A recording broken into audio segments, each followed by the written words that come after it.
Hi hello, welcome back to my YouTube channel. Good morning. ഇപ്പോൾ ഒരു 6 മണിയൊക്കെ ആയിട്ടുണ്ട് കേട്ടോ.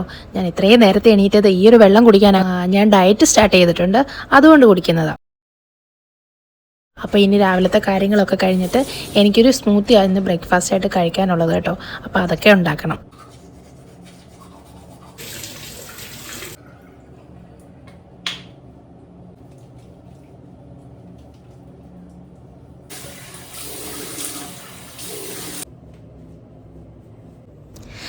ഓക്കെ, അപ്പോൾ ബാക്കി കാര്യങ്ങളൊക്കെ കിടക്കാം. ഇതാട്ടോ ഞാൻ ബ്രേക്ക്ഫാസ്റ്റ് ആയിട്ട് കഴിച്ചിട്ടുണ്ടായിരുന്നു. ഇത് പപ്പായ റാഗി സ്മൂത്തി ആട്ടോ. ഇതിൻ്റെ വീഡിയോ എടുക്കാൻ ഞാൻ മറന്നുപോയി. അപ്പോൾ ഇത് ഞാൻ വേറൊരു ഷോർട്സ് ആയിട്ട് അപ്ലോഡ് ചെയ്യാം കേട്ടോ. അപ്പോൾ എനിക്കിനി അടുത്ത വലിയൊരു പരിപാടി എന്ന് പറഞ്ഞത് ഈ തുണി കഴുകുക തന്നെയാണ്.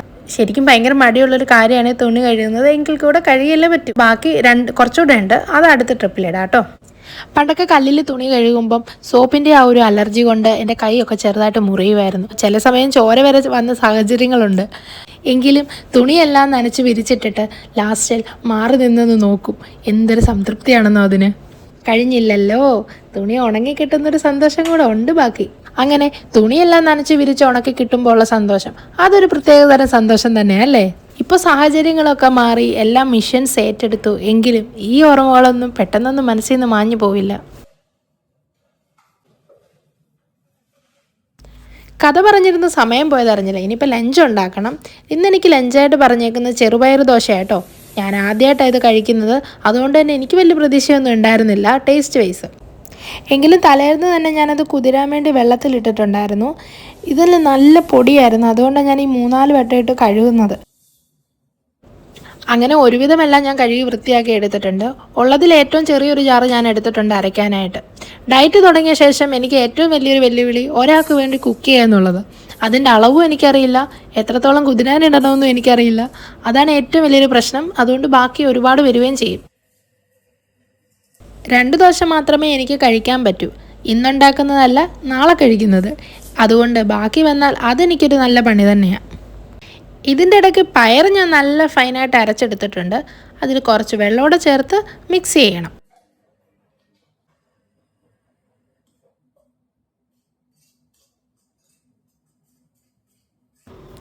അപ്പോൾ ദോശയ്ക്കുള്ളതൊക്കെ ഞാൻ അരച്ച് മാറ്റി വെച്ചു. അതവിടെ ഇരുന്ന് റെസ്റ്റ് ചെയ്യട്ടെ. അപ്പോഴേക്കും നമുക്കൊരു ചമ്മന്തി ഉണ്ടാക്കാം. ഇതിന് ചമ്മന്തി എന്നൊന്നും വിളിക്കാൻ പറ്റുമെന്ന് എനിക്കറിയില്ല. ഉള്ളിയും വെളിച്ചെണ്ണയും കുറച്ച് മുളക് പൊടിയും കുറച്ച് ഉപ്പും കുറച്ച് തൈരുമൊക്കെ ഇട്ടുണ്ടാക്കുന്ന ഒരു ചമ്മന്തി, അത്ര തന്നെ പറയാൻ പറ്റൂ.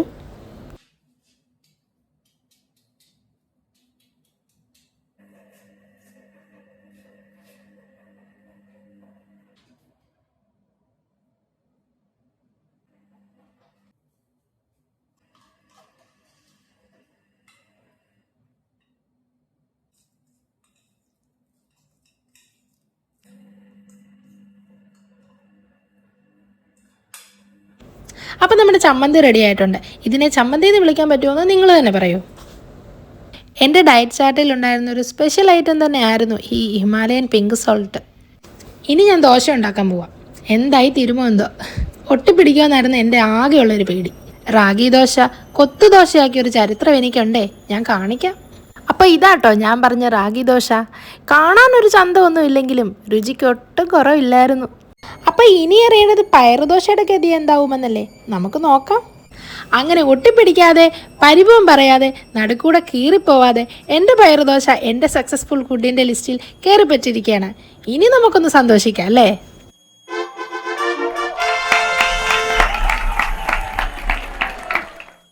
ഓ, താങ്ക് യു. ഓക്കെ, അപ്പോൾ അടുത്ത ദോശ ഞാൻ നൈസായിട്ട് ചുട്ടെടുത്തിട്ടുണ്ട് കേട്ടോ. അപ്പോൾ ഈ 2 ദോശയും നമ്മളുണ്ടാക്കിയ ചമ്മന്തി മാത്രം കേട്ടോ എൻ്റെ ലഞ്ച് വരുന്നത്. കുറച്ച് വെള്ളമോടെ കുടിക്കാം ഒരു ആർഭാടത്തിന്. അപ്പം നമ്മുടെ രണ്ടാമത്തെ ദോശയും തട്ടുകേടുകളൊന്നും ഇല്ലാതെ ഇങ്ങനെ വന്നിട്ടുണ്ട് കേട്ടോ. ഇതും സന്തോഷിക്കാവുന്ന കാര്യം തന്നെയല്ലേ.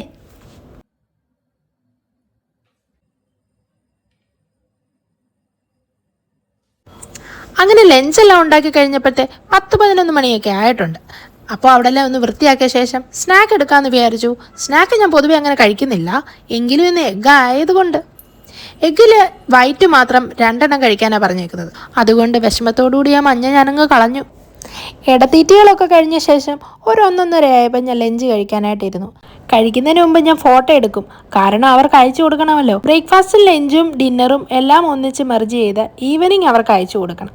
ദോശ സക്സസ്ഫുള്ളി ഉണ്ടാക്കിയതിൻ്റെ റിവ്യൂ നിങ്ങൾ കേട്ടല്ലോ. ഇനി രുചിയുടെ റിവ്യൂ അറിയണ്ടേ? അതാണ് എൻ്റെ മുഖത്ത് കാണുന്നത് കേട്ടോ. നല്ല ടേസ്റ്റ് ഉണ്ടായിരുന്നു. ഞാൻ ഇത്രയും ഒട്ടും വിചാരിച്ചില്ല. ഞാനത് രണ്ടും നല്ലതായിട്ട് കഴിച്ചു.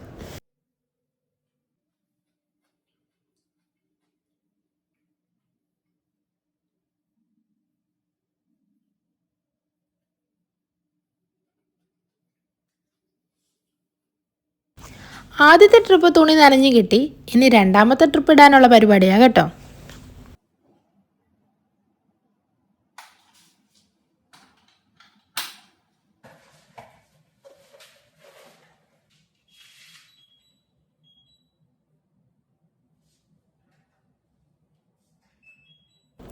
തുണിയൊന്ന് നനഞ്ഞ് വരുമ്പോഴത്തേക്ക് നമുക്ക് മുടിയിൽ കുറച്ച് പരീക്ഷണങ്ങളാവാം. ഇത് നല്ല ചകിരിനാര് പോലെ ആയിട്ടുണ്ട്. എന്താണോ എന്തോ എൻ്റെ മുടി മാത്രം ഇങ്ങനെ കിടക്കുന്നു. ഞാൻ ആഴ്ചയിൽ ഒരു 3 ദിവസം തലയിൽ വെളിച്ചെണ്ണ തേക്കും. അത് വെറുതെ ഒന്നുമല്ല, നല്ലോണം തേക്കും. എന്നിട്ടും എൻ്റെ മുടിക്കൊരു ജീവനില്ല. ഇങ്ങനെ ഫ്രിസ്സി ആയിട്ടാണ് കിടക്കുന്നത്.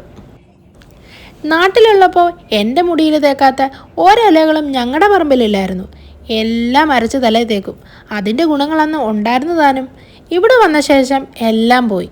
പോയതൊക്കെ പോവട്ടെ അല്ലേ? പോയതോർത്ത് സങ്കടപ്പെടുന്നതിലും എത്രയോ ബെറ്ററാണ് ഉള്ളതോർത്ത് സന്തോഷപ്പെടുന്നത്.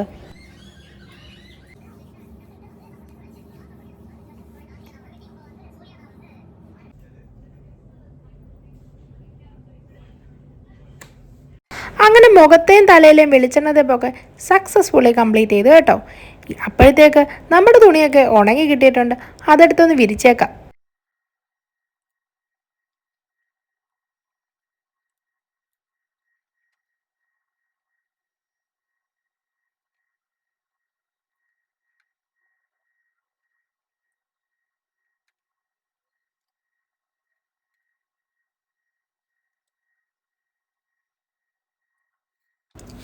സമയം ഏകദേശം ഈവനിങ് ആയിട്ടുണ്ട്. ഇനിയുള്ള പണി കുളിക്കുക എന്നുള്ളതാണ്. അതിൻ്റെ തയ്യാറെടുപ്പുകളാണ് ഈ കാണുന്നത്. അപ്പോൾ കുളിച്ചേച്ചും വരാം. അതുവരേക്കും ബായ്. അപ്പോൾ ഞാൻ എൻ്റെ കുളിയും നനയൊക്കെ കഴിഞ്ഞ് വന്നിട്ടുണ്ട്. സോറി, നന നേരത്തെ കഴിഞ്ഞല്ലോ. അടുത്തത് ഇനി എങ്ങോട്ടാണ് പോകുന്നതെന്ന് അറിയാമോ? ജിമ്മിലോട്ട്. അപ്പം നിങ്ങളോർക്കും കുളിച്ചിട്ടാണോ ജിമ്മിൽ പോകുന്നതെന്ന്. എന്ത് ചെയ്യാനാ? വെളിച്ചെണ്ണ തേച്ചിട്ട് കുറച്ച് നേരം ഇരിക്കണമെങ്കിൽ ജിമ്മിൽ പോയിട്ട് വന്നിട്ട് പറ്റില്ലല്ലോ. അപ്പോഴേക്ക് ഈവനിങ് ആവും. പിന്നെ രാത്രി തലേ വെളിച്ചെണ്ണ തേച്ചുള്ള ഇരിപ്പൊന്നും നടക്കില്ല. അതുകൊണ്ട് കുളിച്ചിട്ട് പോവാം, വന്നിട്ടും കുളിക്കാം, വെള്ളം ഉണ്ടല്ലോ.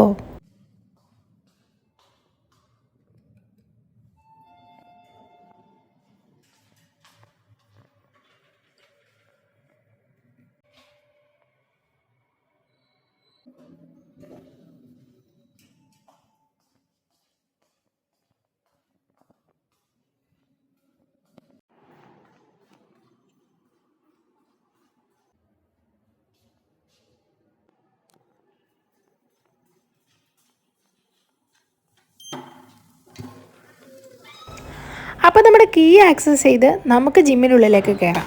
ഇവിടെ നമുക്ക് പ്രത്യേകിച്ച് പേയ്മെൻ്റ് ഒന്നുമില്ല. അക്കോമഡേഷൻ്റേത് തന്നെയാണ്. നമുക്ക് ഫ്രീ ആയിട്ട് യൂസ് ചെയ്യാം. പക്ഷേ ഇവിടെ ട്രെയിനറില്ല കേട്ടോ. നമ്മൾ സെൽഫ് ട്രെയിനിങ് ആയിരിക്കണം.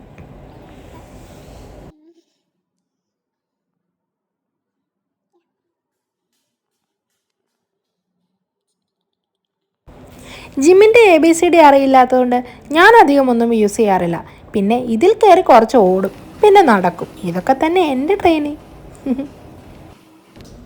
ജിമ്മിനോട് ചേർന്ന് തന്നെ ഇങ്ങനൊരു പൂളും ഉണ്ട് കേട്ടോ. നല്ല ഭംഗിയാണ് കാണാൻ. പക്ഷേ ഇതിങ്ങനെ നിറഞ്ഞു തുളുമ്പി കിടക്കുന്ന കാണുമ്പോഴേ പകുതി ജീവൻ പോവും. അതുകൊണ്ട് തന്നെ ഞാൻ ഇറങ്ങാറില്ല. എനിക്ക് പേടിയാണ്.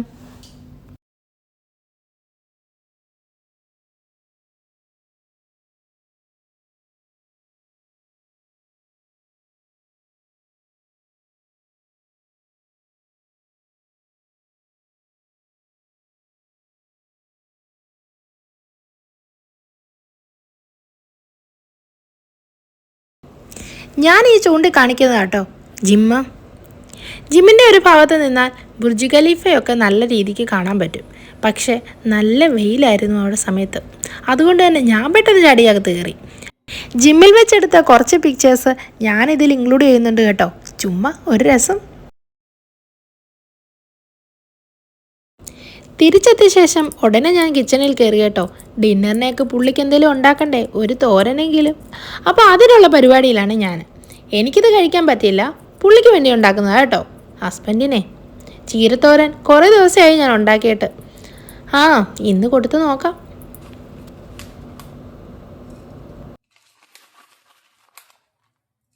നോക്കണ്ടുണ്ണി, ഇത് ഞാനല്ല എന്ന് പറയും പോലെ ഇത് നമ്മുടെ കാന്താരി തന്നെയാണ്. എല്ലാം ഇവിടെ കിട്ടുമെന്ന് എല്ലാവർക്കും അറിയാലോ. എങ്കിലും നമ്മുടെ നെസ്റ്റോയിൽ നിന്ന് എനിക്ക് കിട്ടിയതാട്ടോ ഇത്. എല്ലാവർക്കും ഇതൊരു നൊസ്റ്റു ആണല്ലോ, പ്രത്യേകിച്ച് ഞങ്ങൾ പ്രവാസികൾക്ക്. നെസ്റ്റോയിൽ നിന്നൊരു നൊസ്റ്റു, അത് കൊള്ളാമല്ലോ.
കുറച്ച് ബീഫ് കറി ഇരിപ്പുണ്ടായിരുന്നു, അത് നമുക്കൊരു ഡ്രൈ ഫ്രൈ ആക്കാം അല്ലേ.